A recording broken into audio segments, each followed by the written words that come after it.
ചാലക്കുടിയിൽ 3 കോടി രൂപ ചെലവിൽ നിർമ്മാണം ആരംഭിച്ച ആധുനിക മത്സ്യ മാർക്കറ്റ് കെട്ടിടത്തിന്റെ പണി മാസങ്ങളായി നിലച്ചിരിക്കുകയാണ്.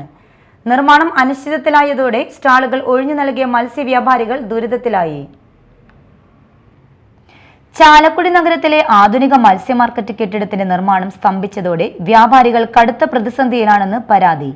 വൃത്താകൃതിയിൽ 26 സ്റ്റാളുകളുള്ള ആധുനിക മാർക്കറ്റാണ് 3 കോടി രൂപ ചെലവിൽ നിർമ്മിക്കാൻ പദ്ധതിയിട്ടത്. പ്രളയവും കോവിഡ് മഹാമാരിയും മൂലം പദ്ധതി വൈകിയ ശേഷം 2 വർഷം മുമ്പാണ് നിർമ്മാണം പുനരാരംഭിച്ചത്. എന്നാൽ 8 മാസത്തിനകം പൂർത്തിയാക്കുമെന്ന് പ്രഖ്യാപിച്ച പദ്ധതി 2 വർഷം പിന്നിട്ടിട്ടും ഘടനാപരമായ നിർമ്മാണം പോലും പൂർത്തിയായിട്ടില്ല. മാസങ്ങൾക്ക് മുമ്പ് കരാർക്കാരൻ പിന്മാറിയതോടെ പ്രവർത്തനങ്ങൾ പൂർണ്ണമായും നിലച്ചു. നിർമ്മാണത്തിനായി സ്റ്റാളുകൾ ഒഴിഞ്ഞു നൽകിയ വ്യാപാരികൾ നിലവിൽ സൗകര്യങ്ങൾ കുറവുള്ള പഴയ മാർക്കറ്റിലാണ് വ്യാപാരം നടത്തുന്നത്. മാർക്കറ്റിന്റെ ഒരു ഭാഗം ഷീറ്റ് ഉപയോഗിച്ച് അടച്ചതിനാൽ ചന്ത ദിവസങ്ങളിൽ സ്ഥലപരിമിതിയും തിരക്കും രൂക്ഷമാണെന്ന് വ്യാപാരികൾ പറയുന്നു. നിർമ്മാണം പുനരാരംഭിക്കാൻ MLAയും നഗരസഭയും അടിയന്തര ഇടപെടൽ നടത്തണമെന്നാണ് അവരുടെ ആവശ്യം. Media time, Chalakudy.